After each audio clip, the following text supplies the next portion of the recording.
Assalamualaikum warahmatullahi wabarakatuh.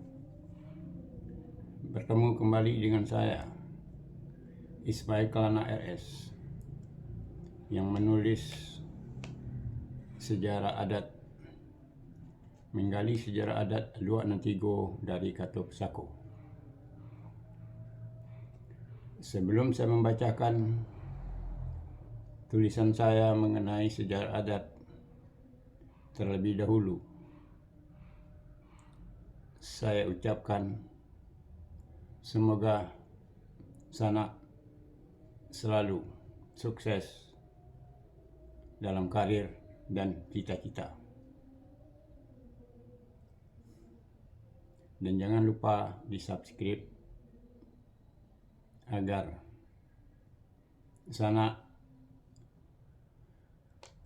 bisa mengikuti sejarah adat yang saya tulis dengan berkesinambungan. Terima kasih. Didulang sadulang lai, pandulang ameh timbagu. Diulang saulang lai, menggali sejarah adat Luak Nantigo. Dalam hal ini, saya akan membacakan tulisan sejarah yang saya tulis, yaitu Pogang Gadai. Pogang atau memogang adalah orang yang menerima barang berupa tanah, baik sawah maupun porak dan lainnya, dari orang yang menggadaikan. Gadai atau menggadai adalah orang yang memberikan barang berupa tanah, baik sawah maupun porak dan lainnya, kepada orang yang memegang. Pogang gadai biasanya diukur dengan nilai emas, binatang peliharaan berupa kerbau atau jawi dan padi. Walaupun dibayar dengan mata uang, hal ini karena emas, kerbau, jawi, dan padi harga nilainya mengikuti zaman. Pogang gadai bermula dan terlahir karena Haratop Sako Tinggi tidak boleh diperjualbelikan. Untuk mencari jalan keluarnya adalah dengan cara menggadaikan kepada yang memegang. Perbedaannya antara menjual dan menggadai adalah menjual tidak bisa dibeli kembali, menggadai bisa dijemput atau ditebus kembali. Kemudian dibuatlah ketentuan pogang gadai dalam peraturan adat. Pertama, menggadai Haratop Sako Tinggi boleh digadaikan oleh datuk atau mama dari orang sekaum sesukunya. Syaratnya disetujui dan diketahui oleh orang sekaum sesukunya serta para kemenakan dan ahli warisnya. Untuk menghindari silang selisih dan silang sengketa di kemudian hari, kalau orang yang menggadaikan Haratop Sako Tinggi itu meninggal dunia. Untuk menggadai Haratop Sako Tinggi itu ada 3 perkara.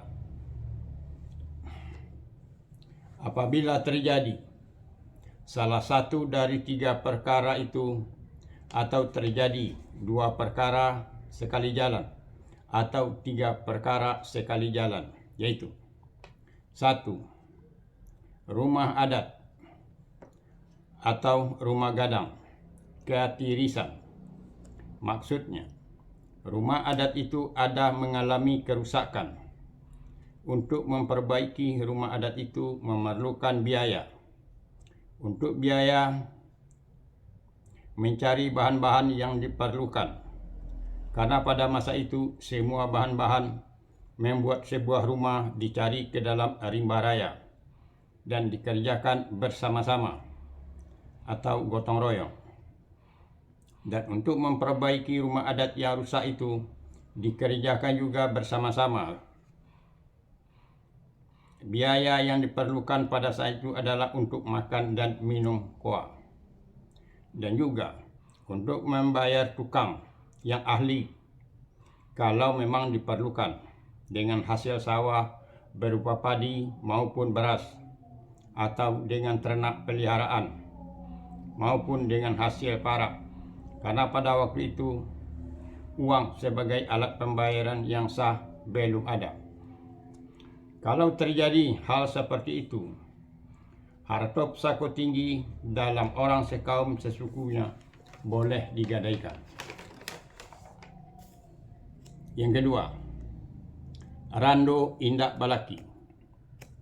Maksudnya, apabila ada perempuan yang sudah bercerai dari suaminya atau menjadi janda, tidak di dalam orang sekaum sesukunya, kemudian perempuan itu ingin bersuami kembali, akan tetapi biaya-biaya untuk pernikahannya dan baraliknya tidak ada. Kalau terjadi hal seperti itu, harta pusaka tinggi dalam orang sekaum sesukunya boleh digadaikan.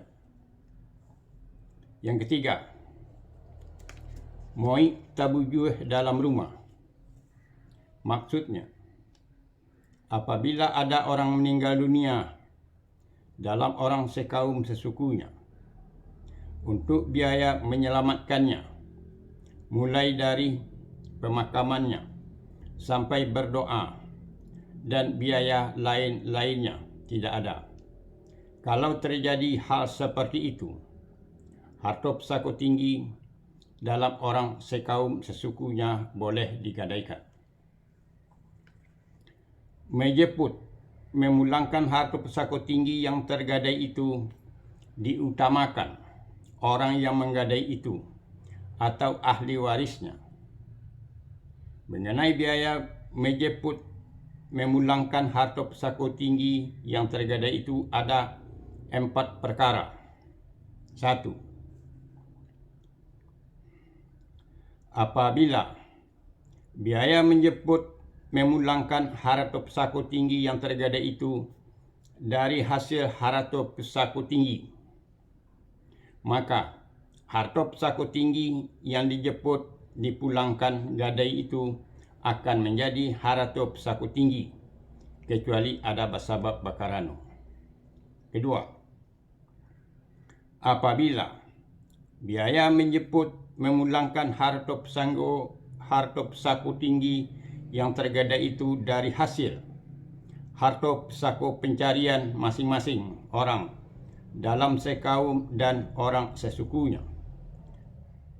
atau gotong royong, maka harta pusaka tinggi yang dijemput dipulangkan gadai itu akan menjadi harta pusaka tinggi, kecuali ada basabab bakaran. Ketiga, apabila biaya menjemput memulangkan harta pusaka tinggi yang tergadai itu dari hasil harta pusaka rendah, maka harta pusaka tinggi yang dijemput dipulangkan gadai itu akan menjadi harta pusaka rendah, kecuali ada basabab bakaran. Keempat, apabila biaya menjemput memulangkan harta pusaka tinggi yang tergadai itu dari hasil harta pusaka pencarian, maka harta pusaka tinggi yang dijemput dipulangkan gadai itu akan menjadi harta pusaka pencarian, kecuali ada basabab bakaran. Kedua, menggadai harta pusaka rendah boleh digadaikan oleh orang yang mempunyainya. Syaratnya harus diketahui dan disaksikan oleh datuk dan mamak para kemenakannya serta ahli warisnya, untuk menghindari silang selisih dan silang sengketa di kemudian hari kalau orang yang menggadaikan harta pusaka rendah itu meninggal dunia. Menjemput, memulangkan harta pusaka rendah yang tergadai itu diutamakan orang yang menggadai itu atau ahli warisnya. Mengenai biaya menjemput memulangkan harta pusaka rendah yang tergadai itu ada 3 perkara. 1. Apabila biaya menjemput memulangkan harta pusaka rendah yang tergadai itu dari hasil harta pusaka rendah, maka harta pusaka rendah yang dijemput dipulangkan gadai itu akan menjadi harta pusaka rendah, kecuali ada basabab bakaranu.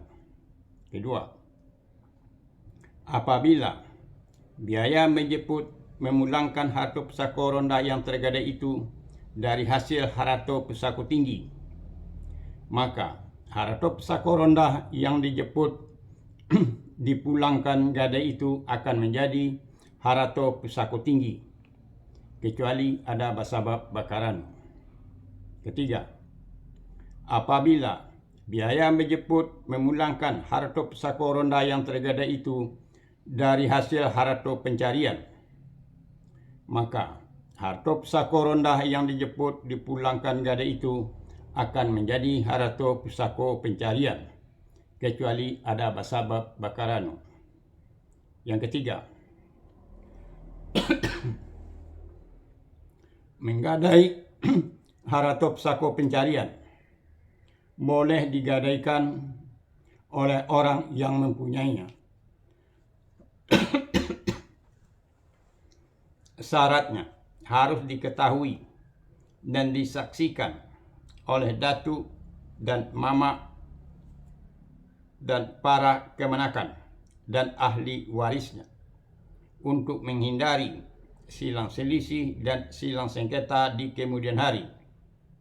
Kalau orang yang menggadaikan harta pusaka pencarian itu meninggal dunia, menjemput memulangkan harta pusaka pencarian yang tergadai itu diutamakan orang yang menggadaikan itu atau ahli warisnya. Mengenai biaya menjemput memulangkan harta pusaka pencarian yang tergadai itu ada 3 perkara. Pertama, apabila biaya menjemput memulangkan harta pusaka pencarian yang tergadai itu dari hasil harta pusaka pencarian, maka harta pusaka pencarian yang dijemput dipulangkan gadai itu akan menjadi harta pusaka pencarian, kecuali ada basabab bakaran. Kedua, apabila biaya menjemput memulangkan harta pusaka pencarian yang tergadai itu dari hasil harta pusaka tinggi, maka harta pusaka pencarian yang dijemput dipulangkan gadai itu akan menjadi harta pusaka tinggi, kecuali ada basabab bakaran.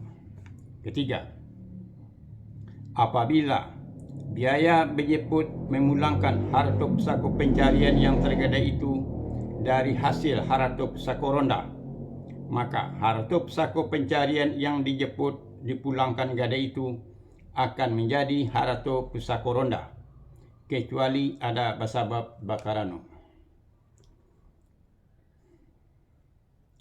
Untuk menjemput memulangkan harta pusaka yang 3 itu, melihat dari mana asal biaya menjemput memulangkannya atau biaya penebusannya. Kalau penebusannya berasal dari hasil harta pusaka tinggi, maka harta pusaka itu menjadi harta pusaka tinggi. Kalau penebusnya berasal dari hasil harta pusaka rendah, maka harta pusaka itu menjadi harta pusaka rendah. Kalau penebusnya berasal dari hasil harta pusaka pencarian, maka harta pusaka itu menjadi harta pusaka pencarian. Dalam hal pegang gadai harus berhati-hati, baik menggadaikan maupun menjemput memulangkan gadai, agar tidak menimbulkan silang selisih dan silang sengketa. Hal ini disebabkan harta pusaka tinggi bisa beralih menjadi harta pusaka rendah dan bisa beralih menjadi harta pusaka pencarian. B. Harta pusaka rendah bisa beralih menjadi harta pusaka tinggi dan bisa beralih menjadi harta pusaka pencarian. C. Harta pusaka pencarian bisa beralih menjadi harta pusaka tinggi dan bisa beralih menjadi harta pusaka rendah. Dan untuk penurunan dari harta pusaka itu mengikuti ketentuan peraturan adat. Pegang gadai harta pusaka itu berupa sawah dan porak-porak. Batas waktunya adalah sedikitnya selama 4 musim ke sawah, dalam kurung 4 kali membuat, dan selambatnya waktunya tidak berbatas, atau bisa juga menurut sesuai perjanjian. Begitulah hukum dan undang pegang gadai harta pusaka nantigo. Harta pusaka tinggi, harta pusaka rendah, dan harta pusaka pencarian. Itulah mengenai pegang gadai dengan aturan-aturannya. Akhir kata saya ucapkan wassalamualaikum warahmatullahi wabarakatuh.